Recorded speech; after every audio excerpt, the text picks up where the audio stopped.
All right, guys, so I'm gonna go check on the girls, let them free range for a little bit since I'm off of work now.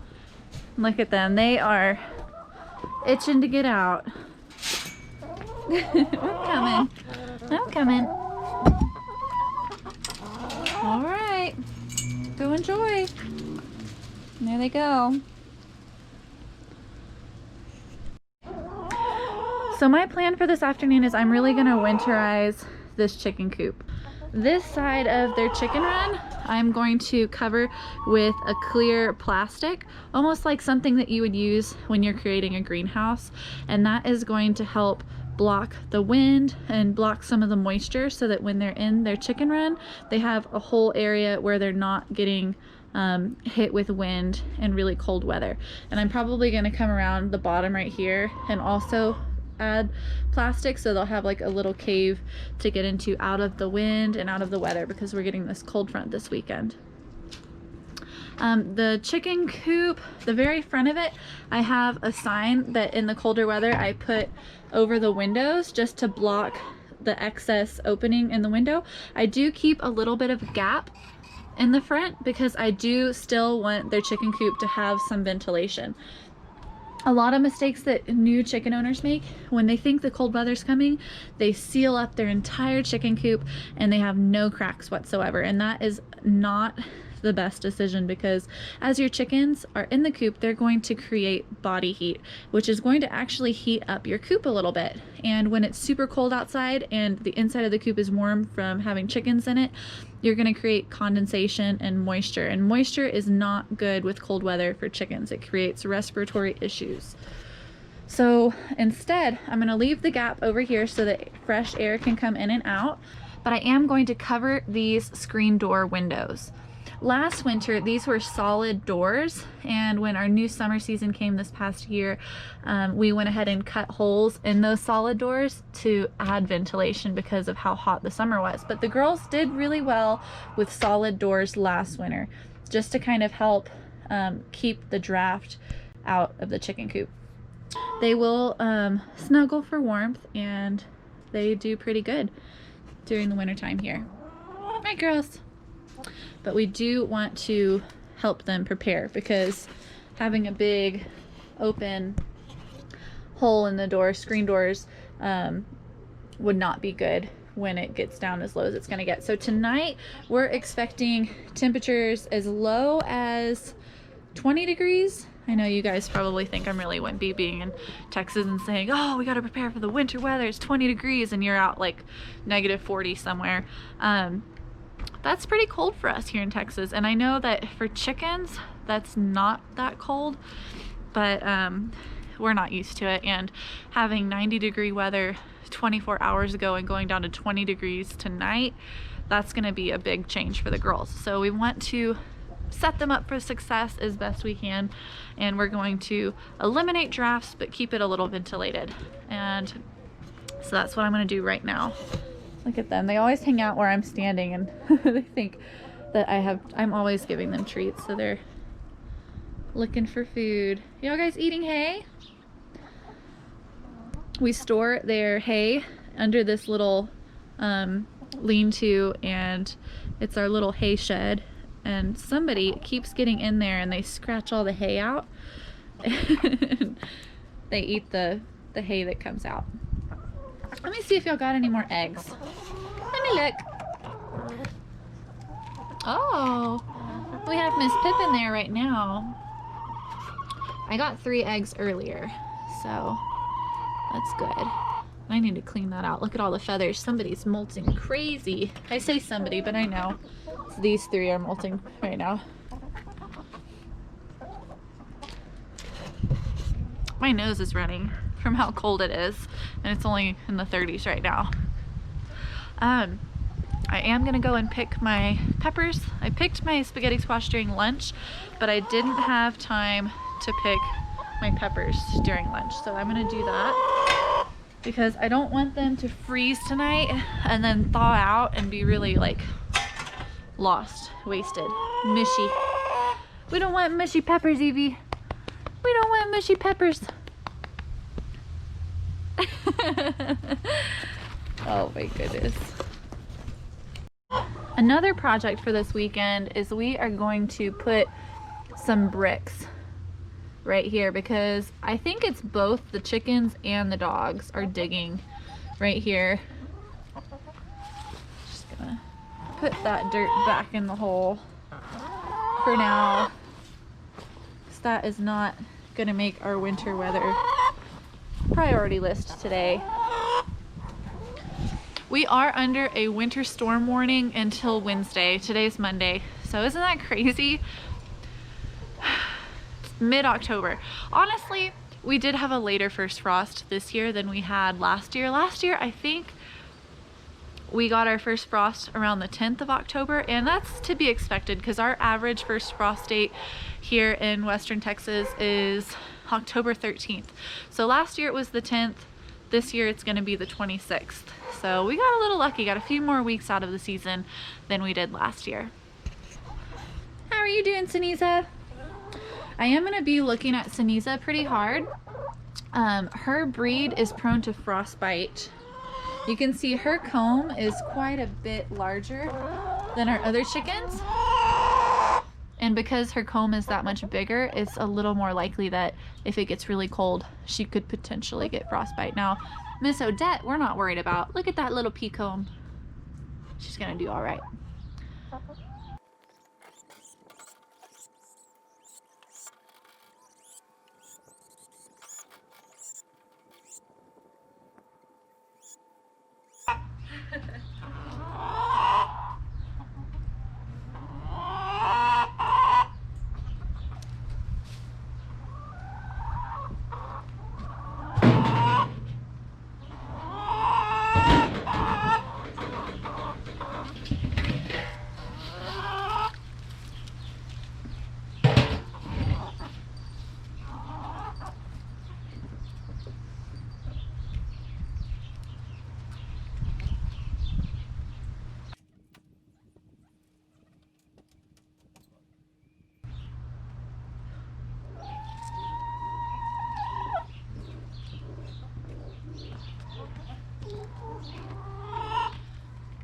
Hey guys, so this might sound gross, but I'm actually not going to clean out the chicken coop right now. I am going to add more pine shavings to what's already in there and just create a deeper layer of litter. Someone's biting the back of my shirt. Who is it? Yasha? Or is it Dua? Oh, I knew it was Dua. Okay, so did you know that most homesteaders, most farmers, most people who own chickens up in the northern states actually use what's called a deep litter method in managing the cleanliness of their coop? What the deep litter method is that all year long, what they do is they add more litter instead of cleaning their coop. So they just keep adding more bedding and more pine shavings and more straw, whatever they use, so that during the winter time, they'll have a really thick layer of bedding to insulate the bottom of their chicken coop, and that helps keep their chickens warm through the winter months. Then when the spring comes, they do an annual spring cleaning and they completely clean out their coop. What I do, since we've been fortunate to live in the south where it's really hot and you just need a lot of ventilation, I clean my coop just about every single week, where I completely take out all of the debris, all the litter, all of the poop, everything out, completely clean it and add fresh bedding for the next week. And I do that because chicken poop, one, it smells a little bit, but two, it creates warmth in the chicken coop. And we don't need excess warmth where we live. But for this week, I think that just might help us out just a little bit. So I'm gonna add a thick layer of bedding, and we're gonna do a pseudo deep litter method for this week during this cold front to get us through, and then I'll clean out the coop this weekend when it's back up in the 80s. That does sound gross, but it's gonna work for us. Most people, when their spring cleaning comes, they put all of that litter that they take out and compost it in the compost pile, and then over that next year it breaks down, and then you can use it in the garden as garden compost, which is pretty cool. Girls! She keeps biting my shirt.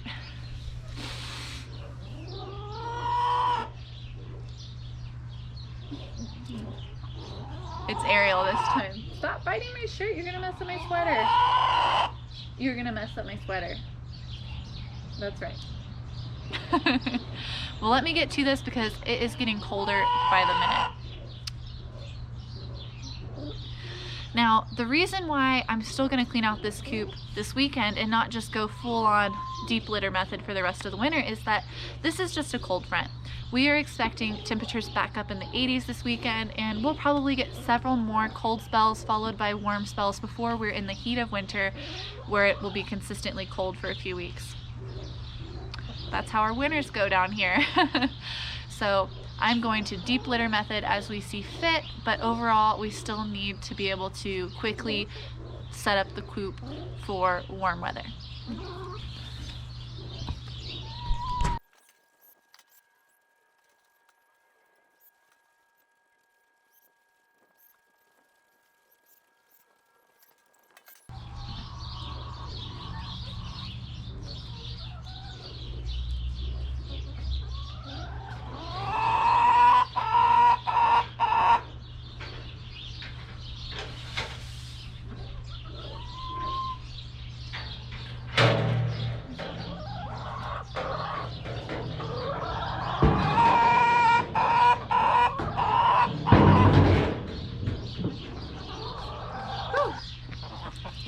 Time to get more pine shavings. What do you girls think about this cooler weather?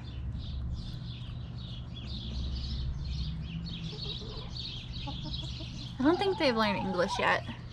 We'll keep trying. You can see they're already rearranging the bedding I've given them. I lay the thickest bedding on this side so they have a nice dry space out of the wind and out of the moisture where they can stay nice and warm and dry. And the rest of their coop, they have a dirt floor. During this cold weather, I do sprinkle a little bit of bedding on the floor, but I leave it thin enough that they can still dust bathe on the floor if they want to. They like to pick through, like you can see Myrtle, she's scratching over here. So I don't concentrate everything just on one side of the coop, because with as many chickens as we have, when they all have one resource, like wanting to scratch all in one spot, it can create an argument. So you want to kind of spread out the activities as much as you can. That way they have things to do away from the other chickens who might try to fight each other for that one spot to scratch and get cute, nice little soft bedding spots to get. So they'll make little nests over here and they'll cuddle down in the nest and get nice and warm tomorrow. Right now they're still very comfortable, and I think it's around 37 degrees outside at the moment. You can see they're not puffing up too much. As I say that, Yasha puffs up. But they're very capable of handling these temperatures as long as they can get away from wind and moisture.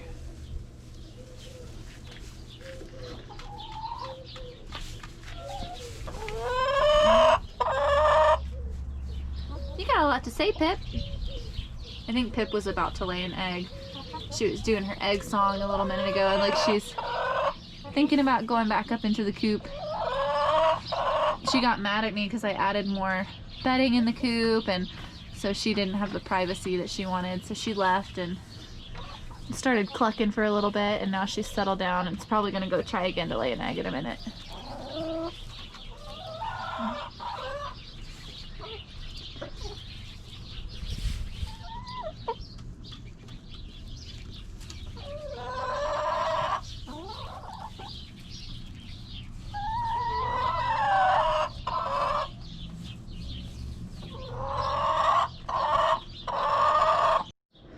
Alright guys, so since we're in a pinch, I am using this poly sheeting. It's clear 3mm, and we're going to fold it over itself a few times. I already have it cut to the length that we're going to need.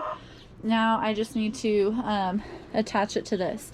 For today, I'm just going to attach it with some simple duct tape.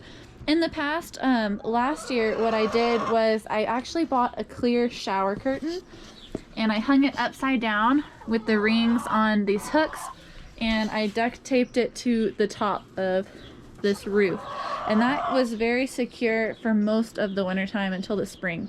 I think I might go and do that, but since it's already getting colder and we just have a little bit before sunset, I am going to use this greenhouse material for now. I don't think it doesn't hold up quite as well as a shower curtain, but it'll get us probably through this cold front. And we already had this on hand, so it was stuff we had just laying around the property.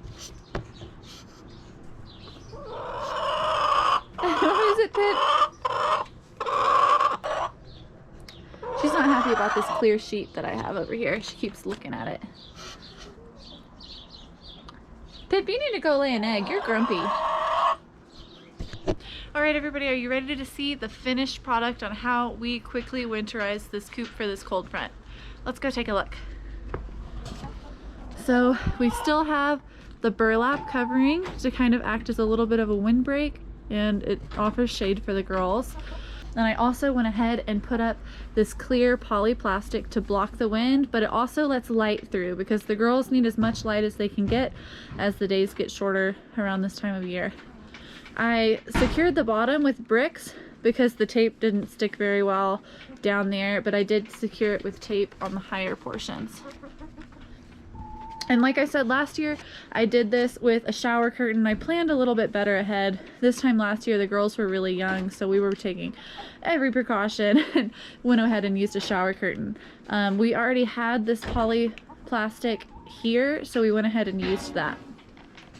I was thinking about using a tarp to wrap around here, but I went ahead and continued with the plastic, and I'm just attached it with bricks. And this is going to block a draft from coming in under the coop, kind of acting as a wind tunnel, and it's just going to block the wind that comes from this side. And I continued that all the way around to the back. On this side we have the doors covered with more of the plastic, and I layered this several times, so this is actually pretty thick covering on both of the doors. And we also have plastic covering the back window. They do still have ventilation into their coop. Air can come out, but we're blocking a lot of that cold air from coming in. So that is what we did in a pinch. We are expecting a little bit of snow tonight. At the very least, it's going to be a hard freeze with some wet sleet and ice on the ground tomorrow morning. Luis and I also quickly ran to the feed store and we stocked up on more pine shavings, which I'm about to put into the bucket. And we also went ahead and got a new bale of alfalfa and a new bale of coastal hay as well. We use the coastal in their laying boxes, and the alfalfa is a tasty treat for the girls. So we bulked up on those items. Inside the coop, I have like really filled up these nesting boxes with the rest of our hay, and it looks like Pip finally laid her egg, so that's going to be our 4th egg today. And then in here I just really thickly layered a little bit of hay and the rest of the pine shavings we had.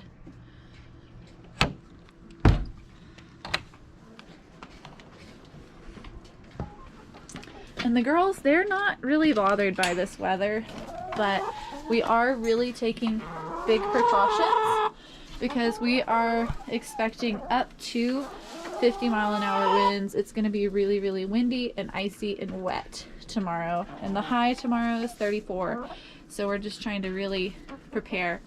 What I'm about to do is I'm going to fill up several gallon waters and leave them in our tool room, and our tool room is heated, so that'll keep water from freezing. And then tomorrow morning I'll come and I'll give them a fresh warm, it's not going to be warm, it's going to be room temperature, but a non-frozen water, and we'll be able to come out here and at lunchtime I can switch it out if this one freezes and continue to give them thawed water to drink throughout the day tomorrow. And look at this, y'all saw earlier how I had this filled up with hay and they just completely scratch it all over the place. Well, it's getting close to their bedtime. They're gonna get in the coop soon, so as soon as it gets dark we'll shut them in for the night, and I know they're gonna be fine. Their body temperatures will keep it nice and toasty in there for them. So that's what we're gonna do. Alright, Luis is detaching the hoses, and we're gonna get that unplugged so we don't get anything that we don't want on our hoses. Alright guys, so I had to go grab my tin snips. It's my universal farm tool. And I need to cut off this butternut squash that I see right here. It's not ripe yet, but when winter squash are harvested early, you can eat them as a summer squash. So it's basically going to be like eaten in the same way you would eat a zucchini or a yellow squash. But I can't leave it on the vine because that's going to freeze tonight and it's going to ruin that crop. So I just need to go ahead and pull it while I can, and we'll use it how we can. So it's not going to ripen into a mature, like normal, what you see like a tan winter squash, but it's definitely edible. You can see my kale's doing just fine. It's frost hardy. It'll survive just fine. Oh, I haven't shown you guys. Took the garden down. But I left this plant, this squash plant, because I knew that it had a butternut squash and we wanted to see how ripe we could get it.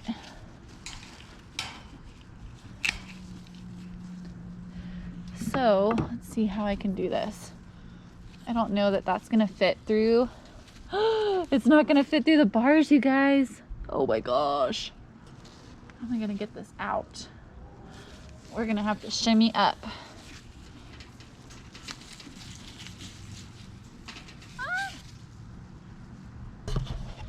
Shimmy up. It's hard to do. Okay. There we go. Butternut squash. That's as ripe as that one's getting this year. While it's on my mind, I need to harvest these peppers, because these peppers are going to be ruined if I don't take them while I can. So let's try to hold this camera and cut at the same time.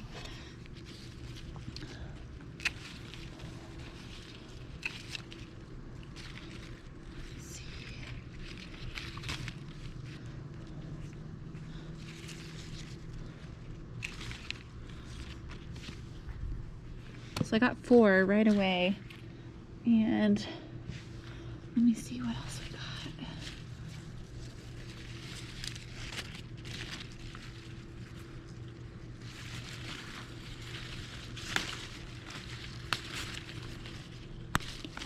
It's a good sized little pepper. I can't tell if I have any more.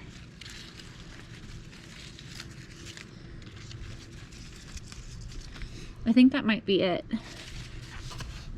I'm hoping so. So we got 6 little peppers off of that plant.